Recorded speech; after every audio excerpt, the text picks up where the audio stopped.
Hello Mind Mappers and welcome to the video. Today we're going to be going over Rethinking Positive Thinking by Gabriele Ottingen. Inside this book we're going to talk about your number one wish for your life and how to accomplish that. But not only that, we're going to be going over why you set goals and don't achieve them. Why maybe you are super excited about a particular project or a goal that you've set for yourself in the moment, but then in the next day, in the next week, in the next month, that anticipation, that excitement all fades away and you find yourself not accomplishing what you set out to accomplish.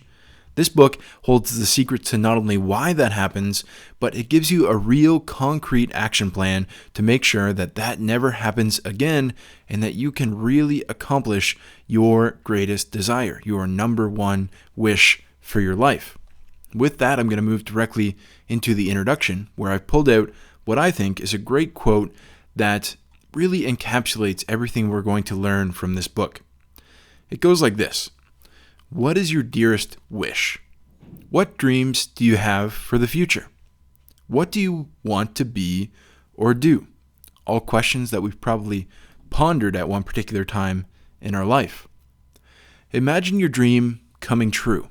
How wonderful it would be. How fulfilling it would be. What holds you back from realizing your wish? We all might have different answers here. What is it that stops you from really going for it, towards that wish? Rethinking Positive Thinking is a book about wishes and how to fulfill them. It draws on 20 years of research in the science of motivation, and it presents a single surprising idea. The obstacles that we think most impede us from realizing our deepest wishes can actually hasten their fulfillment. So the things that we think are obstacles in our way from achieving what we want to achieve might actually help us get there a little quicker.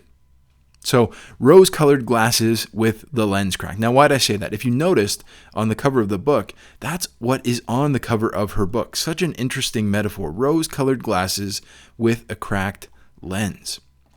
So the cover of this book really uncovers, again, what we're going to be talking about today. How dreaming or seeing the world with rose-colored glasses can cause us to lose our motivation. Gabriele is going to explain step by step how the way we normally wish, dream, and set goals, or whatever you might call it, actually undercuts our energy to achieve them. Now, this is quite interesting. This is a complete diversion from a lot of the way that we think about dreams and goals and etc. Most of the time, what people will tell you to do is build up the dream as realistically as you can, as best you can in your own mind. You want to make sure that you are aiming for the stars, as we always talk about. And Gabriele inside this book tells us that's actually only step number one. And if you only do step number one, you're going to leave yourself in a position where you've undercut all of your energy and that kind of process that you're going through of coming up with this amazing future for yourself, this wish, as she calls it here, is actually going to mean that you're not going to accomplish the wish, which is quite interesting. So this is, again, some serious stuff. Do you find yourself setting goals and almost immediately not following through on them? I know some of my coaching clients find that they'll set a goal while we're on the call and then almost immediately, as soon as we're off the call, it's like the goal, they never actually wanted to accomplish that goal. Of course, that's not true, but that's what it feels like. It's so common that you wouldn't even believe it. I mean, this happens to me, it happens to my friends, it happens to my coaching clients, it happens to everyone. You're definitely not alone. Most people blame themselves for not having the willpower. But what if I told you it was actually a flaw in the process and not in you? Now, hopefully that would make you feel a little bit better. It might also be hard to believe. That's what we're going to talk about today, though. Not only that, we're going to go over a step-by-step process of how you can overcome this block in goal setting. One thing that's going to leave you more energized and ready to accomplish your dearest wish. Quick note, this book is filled with a ton of actionable advice. It's actually something that I use in my day-to-day life now. That's how impactful it was for me. I recommend that you pick it up for yourself. This one for sure is in my reread pile, which admittedly is not that long with the amount of books that I like to read. Quickly, let's talk about mind mapping. You can get the most out of these mind maps by following along, and you can find the process of how I mind map, plus 50 plus of these mind map templates, including this one, are all available for free at the link down below. You want to be following along because it's going to help you learn more, remember better, and apply these books to your life. Now, our first major point from the book is don't just dream. And here's how it goes. If you want to unwind, you can take some deep breaths, get a massage, or go for a walk, but you can also try simply closing your eyes and fantasizing about some time in the future that has an outcome that you might enjoy. But what about when your objective is to make your wish a reality? The last thing that you want to be is relaxed. Think about that, right? You don't want to necessarily be relaxed while you're trying to go and accomplish something. You want to be energized to get off the couch, lose those pounds, find the job, or study for that test. And you want to be motivated enough to stay engaged when the inevitable obstacles arise. So I think there's two things that are going on here, right? Number one, you need to be energized enough to even actually get started, which for a lot of people is quite difficult. But number two, you have to be prepared for when the inevitable obstacles arise. Anything worth doing is going to come with obstacles, and we need to be ready to overcome those, and that starts with knowing that they're going to be there. We've seen that the principle, dream it, wish it, do it, simply doesn't hold true, and now we know why. In dreaming it, you actually undercut the energy that you need to do it. You put yourself in a temporary state of bliss, calmness, and lethargy, which of course, bliss and calmness, of course, those are good states to be in at certain periods of time, but what she's talking about here is about actually going to accomplish things. Quite often there is a little bit of strain that accompanies accomplishing anything meaningful and important to you. So do you want to make your wish a reality? Gabriele shares some great research about the negative impacts of just merely wishing. Here's the gist of it. More often than not, we are the exact opposite of electrified. It never ceases to impress me that we can measure a decline in energy and motivation almost instantly after a fantasy of wish fulfillment passes through a person's mind. By fooling our brains into thinking we're already successful, we actually lose motivation and energy to do what it takes to actually become successful. Now, this is going to be controversial because, of course, it goes against a lot of what we've actually talked about on the channel already. But I have noticed this time and time again. I see this so often in my coaching clients. Week number 1, we'll get on the call and they'll tell me all of their dreams and desires and wishes. They talk about the businesses that they want to start. They talk about the projects they want to work on. And they talk about the life that they want to live, which is great. Now it's my job to help them achieve those dreams. But what's the secret? What's the real secret here? Often the ones who have the most well thought out plans and dreams and they focus on them consistently are actually the ones that come back the next week disheveled and disappointed in themselves. And this is a phenomenon that I have been noticing for years now. Now, I never had a good way to articulate it or understand why until I read this book, but this has been happening to me and to people I know forever. Honestly, I never understood it before this book, but now I use this as a tool that we're going to learn today. The tools that we're going to learn today, I use this on every single coaching call. Let's turn those dreams into reality and not simply make ourselves feel good. The exercises are starting in the next note, but here's what we need to understand before we get there. I want to really hammer this point home for you. Dreaming, wishing, and goal setting themselves aren't bad or useless. They are simply just a part of the process. We cannot allow ourselves to simply wish, as it actually causes us to be less motivated to take action and to achieve what we want than it would be if we didn't think about it at all. Don't get me wrong, wishing is a part of the process. We need to know what we want, but we don't want to just stop there. So our first tool is contrasting, how we're going to overcome this energy leak that is wishing. Contrasting.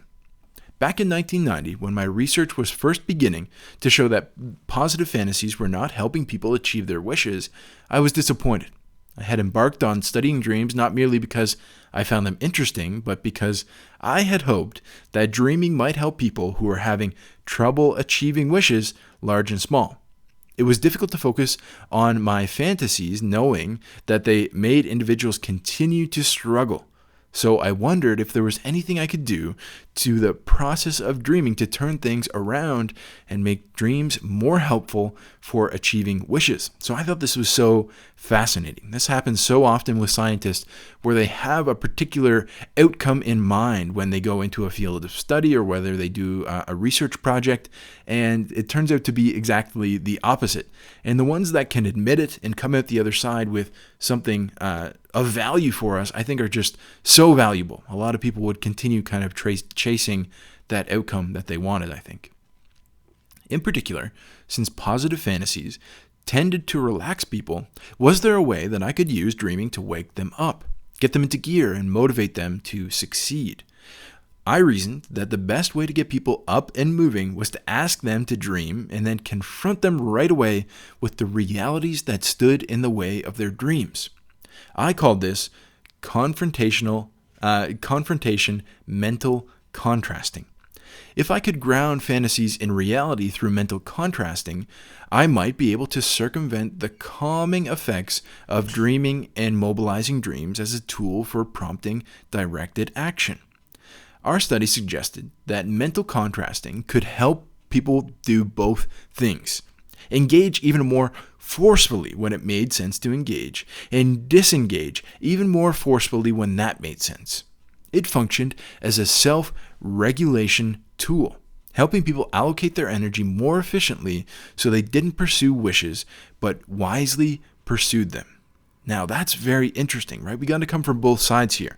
We have to have a big and meaningful outcome to pull us towards it, but we also have to be careful not making that outcome so big and so meaningful to ourselves that we are instantly kind of, our energy is kind of sucked out of us because we almost feel like we have finished it already. So wishing by itself leads to the opposite result of what we're looking for, and we've already talked about that a little bit.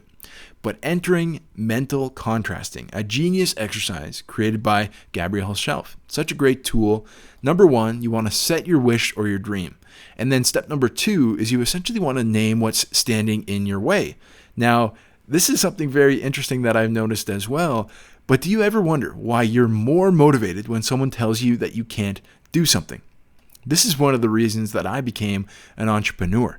Whenever someone tells me that I can't do something, it lights me on fire. I thought that maybe it's because I like to prove people wrong, and that could be part of the case. But now I am definitely wondering if it's something a little different. Maybe they've just shown me the obstacles. They've kind of grounded me in reality, as Gabrielle is saying here. They're forcing me to mentally contrast my wish into reality. Apparently it pays to not ignore the haters. So let's do it. Let's do these two steps. What's your dearest wish? And what do you see standing in your way of the dearest wish? And if you want to wait to see the rest of the exercises, that's okay because they all kind of fit together at the end, and we'll go through them at the end as well. Our next point is IFTT, or if this, then that. If you're in the marketing world or in the business world or in the online world, you might know IFTT is kind of a normal algorithm used in marketing. It's used in all sorts of things in programming and that sort of stuff. Here's the quote from the book that talks about IFTT. As time passed and Peter conducted more studies, he came to realize that forming a plan for how to attain a certain goal, what he termed a implementation intention, had a more powerful effect if it took on the particular form of a if-then statement. So that's IFTT. IFTT stands for if this, then that. If situation X arises, then I will perform response Y. Peter is Gabrielle's husband, by the way. Definitely a power couple. So cool. Let's suppose that Jim, fictional Jim, feels inexplicably anxious when his regional manager stops by his office, so it's difficult for Jim to start up a conversation or ask a question. Jim's implementation intention might be, if I become nervous talking to my regional manager, then I will remind myself that I'm a top performing salesperson in the district, and my sales have increased since last year. That's one if this thing that he could do if he's feeling nervous. If I become nervous talking to my regional manager, then I will excuse myself for a moment, take a few deep breaths to calm down and return to the conversation. So this is in the moment, if this then that statements. I think so powerful. I also think that we can really learn a lot about ourselves through these if then statements. Maybe number one, Jim tries to remind himself some of the positive things that he's done. It doesn't quite work for him. He needs a little bit more space. Well, great. Let's try number two, taking a little bit of space, breathing, and calming down. And if that one works, awesome. Where else can he use this breathing, taking space, and calming down? Because it seems to work for his personality. But now that we know the obstacles are in the way, what will we do if they happen, right? So we've named what our wish is, and we've named what might come up, but what are we going to do about that, right? We can't just stop at what the wish is and what the obstacles are. We need a plan of attack. And this is the great strategy of if-then. It's a big part of my daily life as a marketer, and a lot of you can probably relate as well. Inside email marketing, you might say something like, if someone opens this email, then send them this sale, for example. I hadn't thought about using this kind of algorithm in my own life, but it's already paying dividends since I read the book. Like I said, I'm using this book in my everyday life now, which I can't say about all the books that I've read on the channel. Here are a couple examples that I've used to spur your own. If I feel like snacking at night, something I'm struggling with, then I will brush my teeth and take a book to bed early. If I feel lethargic or want to procrastinate, which we all deal with, then I will do 20 squats and get back to work. If I feel myself getting upset, then I will take 3 deep breaths and stand tall. Take some time. Let's make a few if-then statements for your own life. And here's a little template for you. If obstacle, then I will overcome in this way. Do you ever have a conversation with yourself in the moments around when your obstacles come up, right? Most of us are like, yeah, all the time, multiple times a day. If I feel like snacking, I start to have this debate with myself on whether I should snack or not. If I feel procrastination, I start to have this debate, and same with the getting upset and all that sort of thing, right? These conversations are burning your willpower at an astounding rate. We have a very limited amount of willpower moment to moment to moment. And this is leaving us very vulnerable to giving up on our plan. It's one of the reasons why we get so off course, is because we don't have these if-then statements, or we don't have our plan in place before we come up to the obstacle. This is one of the secrets of IFTT, or these implementation intentions. If we decide what we're going to do when the inevitable obstacles come up, we can save our willpower for when the ones we don't see coming happen. So this is very interesting, right? One of the parts of this process that we didn't talk about here in the book, but with this IFTT, or if this then that statements, we need to make sure that we are ready to decide. So we decide to decide. We have to make sure that if we set up this if this then that statement, we are going to follow it almost no matter what. Because if we don't, then we're simply going to continue to burn willpower. We need to make sure that we've decided to actually use our if-then statements. It's something very important. It's going to serve you very well in your life. This idea of deciding to decide. Very, very powerful. Our next point is about WOOP, and essentially this is the process that we're going to go through to actually take our wish and turn it into reality using some of the tools that we've already talked about. So WOOP, another acronym, loving all the acronyms. As I started to teach mental contrasting with implementation intentions as a single unified tool, I realized that we needed a much better name than MCII. The name WOOP, or Wish Outcome Obstacle Plan, came up almost by accident in the course of fielding a study. We liked how accessible WOOP was and how it well captured the key steps. As a tool, WOOP is what psychologists call content neutral. That is, it can be used to help any kind of wish that you might have. Short-term or long-term, big or small. If you're a professional, you can use it to reach a new milestone in your career, improve your skills, almost whatever you can think of. If you're a student, you can apply it to study more productively. If you're a mom or dad, you can apply it to handle a challenging situation with your children more effectively. Anyone can use this in his or her personal life for any purpose. For instance, to form closer relationships with others or to improve health. And that's what I like about this tool as well, is that it literally is so versatile. It's like the Swiss Army knife of goal setting and action planning. So the WOOP strategy, again, that's wish, outcome, obstacle, and plan. for achieving your dreams. We're going to go over it right now. So, wish. What do you want to see in your life? Try to imagine a challenging yet doable scenario for what you might want in your life. Play around with different time frames, different areas of your life. You could use a year, a month, a week, or a day. You could do it in relationships, in health, in business, in career, all these different places. Outcome. What is the number one thing that you will benefit from when you receive this, when you actually achieve this wish? What is the one thing that you're going to get by achieving this wish? Obstacles. What is an obstacle that stands in the way of you achieving this? I tend to think that we have one wish, one outcome, multiple obstacles, and multiple plans. So this obstacle should come from within you. External obstacles we don't always have control over. Some examples might be anxiety, apathy, loneliness, conditioned response, those sort of things. Things that we actually have control over. And then plan. What can you do to overcome that obstacle? What is one effective thing that you could do? And as we saw before, let's try one thing, right? This is a great example of a time like you could change your WOOP on a daily basis, right? Your wish and your outcome might not change. A new obstacle might come up that you didn't foresee before, and a new plan might have to be put into place to overcome that obstacle, right? These two are going to stay relatively the same for most of the time, and these obstacles and plans can kind of be constantly changing as you get more data. Here's how Gabriele puts it in the exercise in the book. Try it out for yourself right now. On a blank sheet of paper, name the wish in 3 to 6 words. Identify the best outcome, also in 3 to 6 words, and write it down. Now let your thoughts lead your pen, taking as much paper as you need. Then name your obstacle or obstacles and write it down. Imagine the obstacles, again, letting your words wander and lead your writing. To create a plan, first write down one specific action you can take to overcome the obstacle. Write down the time and place where you believe the obstacle will arise, and then write down the if-then plan. If obstacle X occurs, when and where, then I will perform behavior Y. Repeat it once to yourself out loud. Now it's your turn. Give it a try. Pick one category in your life. Health, wealth, love, and happiness are all good places to start.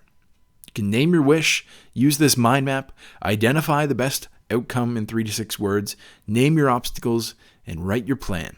It's a great way to download the mind map and follow along. And with that, we're going to move into our final point, which is about questions. 2 questions. Actually, the same 2 questions that we started with. We are just beginning to rethink positive thinking, evolving the new science of motivation and mobilizing it to improve individuals' lives and address social problems. But what we do know is very clear. To make the most out of our lives, we must face up to the role we play in hamstringing our own wishes. I love that. I'm going to say it again. To make the most of our lives, we must face up to the role we play in hamstringing our own wishes. Doing so isn't complicated, but it is profound and life-changing. With WOOP and mental contrasting, we motivate and empower ourselves to take action when it really will benefit us and those around us. We unleash powerful forces within us that we can change habits of thought and behavior that we've had for years. That's one thing that I will say, is using this process so simple, so versatile, and wow, so powerful. What a powerful way to just change your habits in an instant. You only have one thing to think about. You know what you want to accomplish. You know what you're going to benefit from. You know what might come up in the way, and you know exactly what you're going to do about it. So powerful. It sounds like magic, and it feels like magic, but the science shows it's real. Wishing you good luck on your journey of discovery, I'll end with 2 vital questions that I hope you never stop asking yourself. What is your dearest wish, and what holds you back from achieving it? So are you trying to make the most of your life? Very, very important. First, we need to know what is your dearest wish. Important note here, I think that this might take some time to figure out for most of us. And of course, we're going to have many different wishes along this journey that we're going on.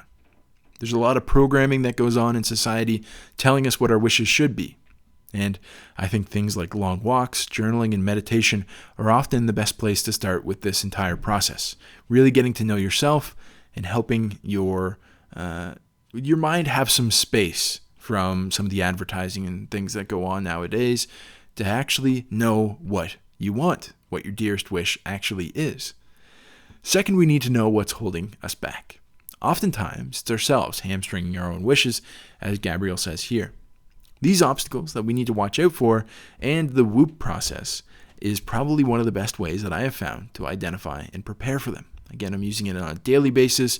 I've done a WOOP for my year. I've done a WOOP for my month. I've done a WOOP for this exact day. I think it's so, so important. Quick note, again, the process of the WOOP process is so time scalable. Whether you're setting a 5-year goal, a 1-year goal, 1-month goal, or setting a goal just for today, I think it can really help. In fact, I've been playing with the idea of chunking my WOOPs. I'll leave you with this idea here for you. What's my 5-year wish? What's my 5-year outcome? What are my 5-year obstacles, and what are the plans to overcome those? So I can kind of see my obstacles on a 5-year time frame, really zoomed out as to the things that I might come up against, right? Then I like to take those long-term goals and ground them as much as I can into a daily practice. What is my wish today in relation to my 5-year wish? What is my outcome today in relation to my 5-year outcome? What are my obstacles today, again, in relation to my 5-year obstacles? And what are my plans today, again, in relation to my plans for my 5-year plans? So interesting. I think that's a very good way to go about it. If you took anything away, I would say do your 5-year and then ground it into today and kind of use that WOOP process every day. As I said, the wishes might not change a whole lot. The outcomes might not change a whole lot, but the obstacles and plans are going to be kind of constantly changing. They might stay the same for a couple days in a row, and a new obstacle will come up or a better plan comes in. Very iterative process, and I think it's very, very powerful for you to use in your daily life. So thanks so much for being with me on this video. I hope to see you in the next one. This was Rethinking Positive Thinking by Gabriele Ottingen.